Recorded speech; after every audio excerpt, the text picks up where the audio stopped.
Manos Radio Show na 92, a música nos conecta, as boas entrevistas nos conectam aqui na 92, 984-410010.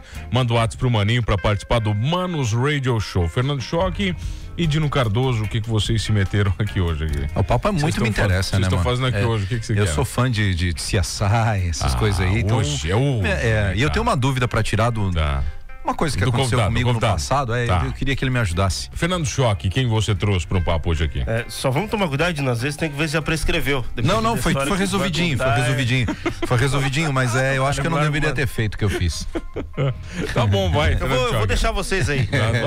Mano, eu convidei hoje para entrevista o perito, né, o André Bittencourt Martins, que é o superintendente regional da Polícia Científica aqui de Criciúma. Para quem não está se localizando, a Polícia Científica é o novo, é o nome que foi dado ao IGP. O antigo IGP, isso é o antigo IGP, é isso aí. E o André é bioquímico, tem mestrado e um monte de coisa aí. Diz ele que encontrar sangue é com ele. Ele gosta. O negócio dele, ele acha sangue onde tu quiser, ele sabe até para que lá tá indo o sangue do teu corpo só agora, sangue, só de olhar. Só sangue. André, que prazer receber, meu cara. Tudo bem? Como é que tá? Tudo bem, mano. Prazer é meu estar aqui na 92 FM. Conversar com vocês e mostrar um pouquinho do serviço da Polícia Científica para vocês. Ô André, o Dino brincou com você com o CSI. O CSI, ele presta um desfavor pra polícia, cara, porque todo mundo acha que é igual no filme americano. Sim e não. Tá. O CSI, ele trouxe muito avanço pra gente de fama. E quando a gente fica famoso, as pessoas acabam valorizando o nosso trabalho, isso é positivo. Mas em compensação, o CSI também acabou envenenando a cabeça de delegado, de juiz, de promotor, que aí eles acham que a gente consegue fazer uma coisa que demora uma semana em 5 minutos. E isso daí é o prejudicial. Só que agora faz tempo que passou a série, então já tá melhorando. Eu acho que essas séries profissionais, né, como CSI, a própria série SWAT da polícia ou Grey's Anatomy, eu acho que os profissionais que são ali representados, acho que devem ficar muito chateados, né?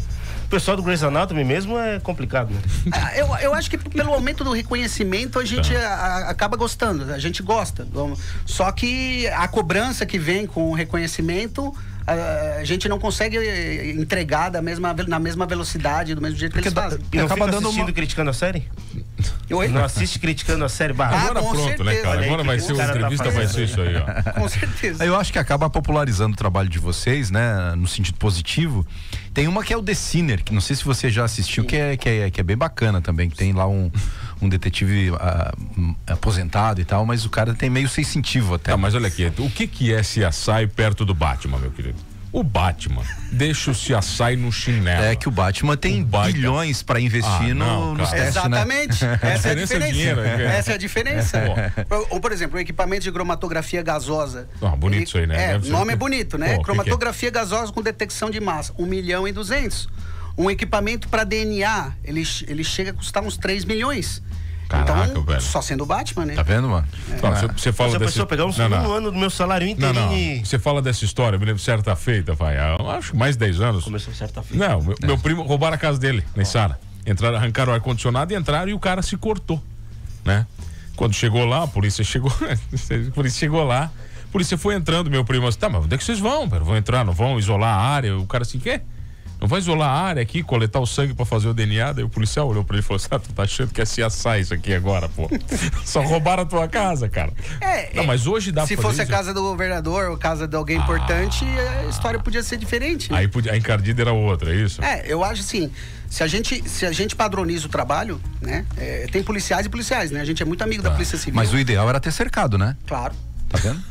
Fazer a parada toda. Sim, a gente tem muito amigo da Polícia Civil, militar e tal, e é lógico, tem casos e casos. Por exemplo, roubar tua bicicleta ali na esquina, é muito mais difícil de investigar. Agora, por exemplo, roubar tua casa, tem câmera na esquina, tem sangue, você tem um suspeito, a área tá bem isolada. Você tem a agilidade da Polícia Civil chegando, da Polícia Militar isolando, da Polícia Civil querendo investigar. Mas no caso de furto, vocês entram? Não, né? Sim, nós vamos sim. Só que assim, é uma questão de prioridades. Temos 8 peritos para atender umas 52 cidades. Só 8 peritos para 52 cidades. Tranquilo também. Furto a gente faz. Só que assim, aquela questão, a valorização de um pequeno furto, ela tem que ser transformada assim em, só roubaram alguma coisa material. Entendi. Bem material versus vida. Então a gente vai fazer uma perícia com todo o investimento, com toda a dedicação ali num crime contra a vida ou num crime contra o material. E você fala inclusive o investimento dessa perícia, né, cara? Porque temos, o ideal toda a força de segurança que acredito que vem aqui falar com você, mano, a pessoa chega... Não vem nunca, nenhuma aqui, quase não vem nada. Moreno, aqui é raro, veio um policial ou outro só também aqui. Veio o Moreno, no dia anterior veio o Coronel Fonseca do 28º. Vem direto. É tranquilo aqui. Mas aí todo mundo chora o efetivo, né? Cara, todo mundo acaba chorando. É porque é inevitável. Mas é porque é inevitável. Não tem jeito, exatamente. Cara. Se a gente fosse colocar todos os policiais militares que precisaria de mais uns 200. Todos os policiais civis que precisam, mais uns 200. Todos os peritos que precisariam dos mais uns 20, 30. Tanto que eu falo 20 e 30 porque eu não vou falar 200, que 200... Sim, impossível. Não dá. Tá, mas olha aqui, nessa história toda que você fala de prioridade, né? Que a gente fala em prioridade, é inevitável, né, cara? Você vai ter crime que é óbvio que você tem que entrar e se faz questão de você entrar muito mais rápido do que outro crime, né? Mas um crime contra a vida, como é que funciona a sua atuação? É o que a gente vê mesmo, ali você chega e diz, ó, peraí, ninguém encosta em nada, é bem no filme, é bem igual ao filme. O certo é isso. É importante, mano, até salientar a questão da importância da polícia científica, que a população não sabe, né? Porque o pessoal pede polícia militar, o pessoal pede polícia civil e esquece da polícia civil. É que o leigo acha que tá tudo dentro do mesmo pacote. É a mesma coisa. É que muito leigo mesmo acha que é tudo a mesma coisa, né? Acho que o delegado manda no militar, que o militar fica na delegacia aqui no São Luís, então se mistura tudo. Precisa ter essa conscientização do que cada departamento faz, né? Senão parece o filme do Peçanha, né? É genial, Peçanha contra o animal. O filme é animal. É genial. Mas ele faz tudo. A questão é assim, ó, a polícia militar ela é a que vai no local, ela é ostensiva, ela que vai combater o bandido. A polícia civil é que vai fazer o cartorial, a papelada para levar pro fórum. Burocracia. E não só a burocracia, mas os depoimentos, tudo. E a polícia científica, nós somos responsáveis pela materialidade do crime e pela autoria do crime. Então, sem isso, você pode entregar o que você quiser pro juiz, ele não tem como condenar ninguém. Porque a materialidade do crime e a pessoalidade, né? Quem fez o crime, quem cometeu o crime, é a perícia criminal que faz. Então, por exemplo, no caso de um homicídio, o que está ali no Código Processual Penal, no Código Penal? Que você tem que ter o isolamento da área pela polícia militar. E esse isolamento da área não deixar entrar e sair ninguém. Deixar o estado das coisas como está, porque... Como eu estava falando com o Fernando lá fora, existe uma coisa na perícia criminal que chama princípio de Locard, que sem muita burocracia aqui, mas é o seguinte: não tem como você cometer um crime sem deixar parte de você no local, sem deixar parte de você na vítima, sem a vítima deixar parte dela em você e sem o local deixar parte dele em você. Então, isso é tempo sensível também. Quanto mais tempo passar, mais difícil é para achar esses vestígios. Então, se a polícia acabou de acontecer o homicídio, a polícia isola a área e aciona a perícia, e a gente chega aí imediatamente ali próximo, porque a gente tem um plantão trabalhando para isso, para chegar na hora que somos acionados. Com essa cena isolada, a gente tem uma riqueza de provas ali impressionantes. Então, tem pegada, tem sangue, aí tem, no caso, o DNA. Cabelo, unha. Unha, às vezes uma bituquinha de cigarro, ou um pequeno detalhe, ou um arranhado que ficou na pessoa, tem pedaço de pele debaixo da unha da vítima. Esse tipo de coisa, esses detalhes a gente pega quando a gente tem a celeridade, quando a gente chega no local rápido. Então, coletando essas provas, processando essas provas e gerando laudos robustos a partir dessas provas com a tecnologia que a gente tem, e aqui o Estado de Santa Catarina é referência nessa tecnologia, temos bastante tecnologia. Tem um investimento bom aqui, né? Não dá para ter em todo lugar, mas quando a gente não consegue fazer um exame específico aqui, nós temos setores no estado que faz. A gente manda para Florianópolis, mas às vezes demora um pouco, é inevitável, né? Demora dependendo do impacto do crime também, às vezes. Entendeu? Por exemplo, o Banco do Brasil. Assalto do Banco do Brasil. O maior assalto. Ele foi considerado, se não o maior, um dos maiores assaltos do Brasil. Caraca. Porque o caso do Banco Central lá, ele não foi assalto, ele foi furto. Roubaram, não tinha ninguém. No caso do Banco do Brasil lá, não, foi roubo mesmo. Tinha gente lá dentro, foi um roubo. Então, foi um dos maiores roubos do Brasil. Foi próximo de 100... Teve sequestro, né? Quer queira, quer não, né? Exatamente. Quantos milhões declarados? Próximo de 130 milhões. 130 milhões, caraca. E teve bombas instaladas pela cidade. No local ali tinha bomba ali. Por exemplo, eu cheguei ao local como gerente já. Eu cheguei ao local meu agente e o perito chegaram ao local às 2h da manhã.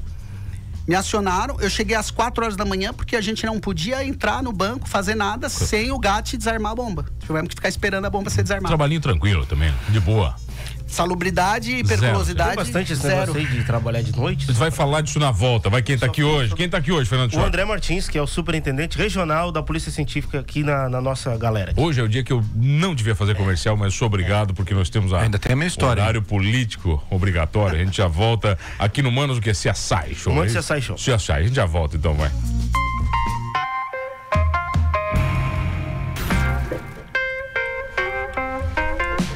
Voltamos, senhores. Dino Cardoso e Fernando Choque. Quem está conosco aqui? Quem está conosco hoje é o André, mano. E até eu esqueci de perguntar, a gente sempre pergunta pro pessoal, quando são militares, a gente pergunta patente e tal. Delegado, a gente chama de delegado. Queria saber, André, como é que a gente precisa chamar? Te chamo de André, de chefe, como é que fica melhor? Perito André. Pronto, agora já está devidamente... Vou chamar de chefe. Chefe, chama de chefe. Dino Cardoso, você tem uma história, que é tem uma história que não é uma história engraçada, na verdade, é uma história triste, né? Mas eu acho que eu errei na época. Não, eu errei porque o delegado disse que eu errei, né? Mas queria que ele comentasse o que eu acabei fazendo. Eu tive um amigo que ele cometeu suicídio. Ele colocou lá um fio no pescoço e cometeu suicídio. Não é engraçado isso, então agora é uma história séria. Não é engraçado, é sério, sério. Isso aconteceu, né? E as duas famílias eram muito amigas e um amigo em comum viu ali e foi lá em casa me chamar e eu fui imediatamente. Tava muito escuro ali o local onde ele tava de joelho. Eu tirei ele do local, ele estava quente, eu e esse meu outro amigo, tirei ele, coloquei no meu carro e levei pro hospital. Parei para abastecer o carro porque não tinha gasolina para chegar até no hospital com ele ali dentro. É sério, isso é verdade. E fomos levar ele pro hospital. Aí já tem os 5 crimes, né? Naquele desespero, daí chamamos o médico, o médico veio na rua, veio no carro e olhou ele e tal, e aí disse que ele havia falecido, né? Confirmou ali a morte. Aí a gente já tava meio desesperado, assim, eu tava ali frio, né, para tentar lidar com essa situação. Meu outro colega lá já entrou em parafuso. E aí o médico disse: "Não, espera aqui que eu vou ligar para a polícia". Daí levaram o corpo lá para dentro e tal, e veio o delegado, né? E aí o delegado me abordou, né? Perguntou por que eu tinha mexido no corpo. E eu dei a simples resposta para ele. Eu imaginei que ele pudesse ter alguma chance de estar vivo. Ele estava quente e tal. Eu não tenho experiência para saber se ele tinha fôlego ainda ou não. E eu fiz isso na tentativa de salvar o meu amigo. Foi a resposta que eu dei. O delegado disse: "Não, espera aqui". Aí nisso fomos até o local, acompanhamos ele, aí teve a perícia, o local foi cercado, eu pude entrar junto com o perito no local ali, para poder fazer as fotos e tal. E no outro dia, daí me apresentei na delegacia para fazer depoimento. Então, enfim, que, né, ficou por isso mesmo, né? Foi constatado que foi suicídio e tal. Mas eu queria que você comentasse a minha atitude, né, numa situação como essa, porque mais alguém deve ter passado por uma situação parecida. Sim, eu acho que a sua atitude foi correta. Porque eu podia esperar que eu falasse que não foi, né? Eu tava esperando isso. Mas eu acho que foi. Mas eu fiquei mais feliz. Levantar e botar a mão pra trás. Não, mas eu vou dizer por quê. Porque a prioridade é a vida, certo? A prioridade é a vida. E não tinha nenhum médico no local. Não, ninguém, absolutamente. E ele era teu amigo. Sim. Então você tinha a obrigação moral de tentar salvar teu amigo. Então a prioridade é assim, ó, às vezes a gente chega a uma cena do crime e ela tá toda mexida do pessoal do SAMU, dos bombeiros que tentaram reviver a pessoa, fazer o RCP ali e reanimar a pessoa. A gente não tem uma crítica de fazer esse tipo de comportamento. É esperado que tente se salvar a vida da pessoa, e você fez o melhor que você podia fazer com o conhecimento que você tinha naquele momento. Sim, exatamente. Então, perfeito. A questão é, o delegado também está correto, porque ele não sabe se você está dando caô, né? Se você tá mentindo, se você está querendo dar o golpe, porque tem muita gente que mata a pessoa e depois simula um suicídio para tentar escapar desse crime. Mas não escapa, né, André? É difícil. É difícil porque existem critérios de medicina legal que você consegue ver se aquilo ali foi um enforcamento, se foi um sufocamento, se foi forçado, se pegou a pessoa por trás e abaixou, e se estrangulou com a mão, se não estrangulou com a mão. Então, assim, tem vários indícios que ficam no corpo que dão a verdade pra gente. Tem o CSI, né, que fala, o corpo fala. O corpo fala. Então, as pequenas verdades do CSI. Mas qual o caso que mais mexeu com você? Não precisa citar o nome, né? Mas o contexto do caso, teve algum? Teve um caso, assim, eu normalmente eu não, assim, a gente vê tanta desgraça que quando acontece, assim, uma desgraça muito grande, assim, a gente acaba não indo atrás, porque é mais coisa para o psicológico, né? O perito, ele tem que ter muita capacidade de aguentar pancada, né? Muita capacidade de resiliência, de tomar pancada psicológica e não deprimir, e não estressar e tal. Mas, aquele caso que aconteceu em Chapecó ali das crianças, da creche ali, que o maluco entrou ali e vitimou as crianças, aquele caso ali eu tive uma curiosidade técnica de ver o laudo, como o laudo tinha sido feito e os detalhes, e aquilo ali me deixou umas 3, 4 semanas estragado, ainda que eu tenho criança pequena, tudo, né? Então quando a gente isola, né? A gente tenta isolar o nosso ponto de vista, a gente tenta isolar nosso sentimento, mas quando é criança ou quando, por exemplo, uma vez eu fui fazer um exame de disparo de arma de fogo residográfico numa senhora que tinha se suicidado também, né? E ela parecia minha mãe, cara. E aí eu cheguei ali, aquilo ali assim, porque eu normalmente faço o exame e tudo bem, né? Mas como eu olhei pra senhora ali, parecia minha mãe, aquilo ali também choca um tempo. Mas o nosso trabalho é assim, a gente lida com a morte. A gente precisa ter essa naturalidade de ver os casos e isolar a nossa mente para que a gente não fique doente. Não deixar se abater, né? Exato. E você pode avaliar laudos de colegas, por exemplo? Por curiosidade técnica, como você falou? Sim, nesse pode caso pedir assim, e tal?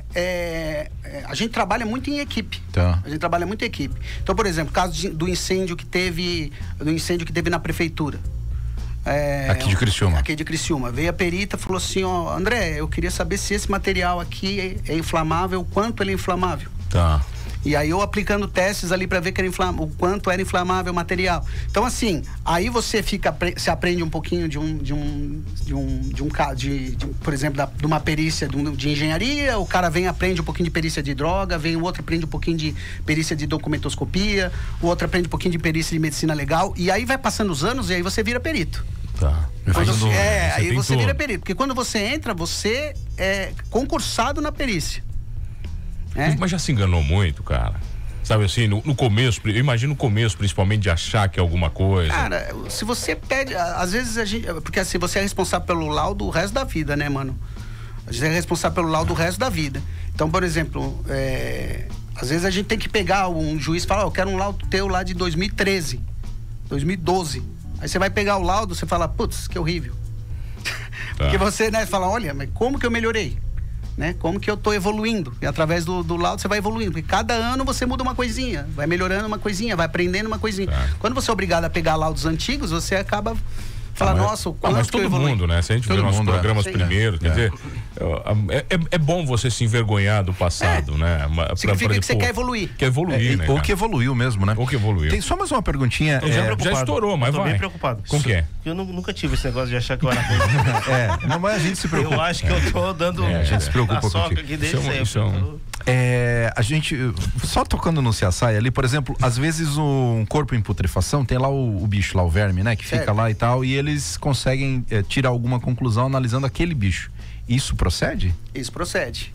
A gente tem um departamento de entomologia forense, né? O perito Vitor, em Florianópolis, ele faz esse trabalho ali. Dá para determinar qual substância que a pessoa tomou, por exemplo, pela análise do componente do verme que estava comendo aquele cadáver. E também vários outros detalhes, quanto tempo que a pessoa morreu, se ela morreu naquele local, se ela foi levada para outro local. Caraca, Sherlock Holmes total. Assim, tem vários ramos da perícia criminal que as pessoas ficam bem surpresas com o nível de tecnologia que tem. Cara, você lembra da cena do Ace Ventura, acho que é do primeiro filme, que o cara chega com uma mancha de tinta na mão? É uma cena clássica, cara. Você não lembra? Daí o Ace Ventura olha e começa a dizer pra ele, não, sim, você brigou com um matuto de 1,80 m e tinha folhas no chão e vocês rolaram. E ele faz, cara, uma parada, porque ele, detetive. E aí todo mundo fica boquiaberto, assim, tem, sei lá, 100 pessoas, todo mundo, meu Deus, né? Aí quando ele sai, o cara diz, não, eu fui pegar um papel e derramou tinta no meu dedo. Cara, mas é Esse Ventura, eu só lembro da cena do rinoceronte parindo. É genial, cara. Ô, Choque, vamos combinar o seguinte, cara, né? Deixa passar as eleições, nós vamos ter o nosso programa de volta. O André você está convocado para ficar 1 hora com a gente, contando os casos, cara, contando os detalhes de caso, porque isso é bacana. Vamos combinar? Pode ser? Traz os aparelhos, bota umas lupas em cima da mesa. Vamos fazer Já fizemos DNA contigo? Que vamos fazer. Teu cabelo já melhor não, né? Melhor não, às vezes entra no banco de dados aí.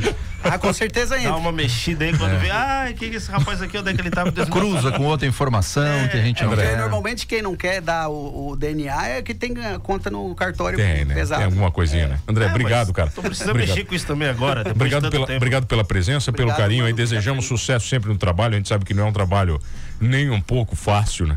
Sim, obrigado pelo convite. E a Polícia Científica está disponível aí para vocês. A hora que vocês precisarem, só chamar que a gente vem participar do programa. Fernando Choque, nosso respeito eterno às forças de segurança, né? Isso aí. A todas elas, né, cara? Todos os órgãos. Eu já precisei da Polícia Científica. Eles que emitiram o meu RG, né? Bom. É o nosso trabalho também. Bom, né? Para saber se ele é ele mesmo, né? Pelo menos. E eu já ganhei o dia, né? Já ganhou? Tava uns 20 anos com isso na cabeça, achando que eu tinha errado, e ele disse que eu agi bem, cara. Que bom, então, cara. Só isso aí já valeu. Já valeu, né, cara? Obrigado, André. Obrigado a você que está comigo todas as tardes. Não esqueça de uma coisa nesse programa. Somos todos o quê, Fernando? Somos todos a favor da segurança. Somos sim, somos da todos Polícia humanos. Científica. Sempre, somos todos humanos.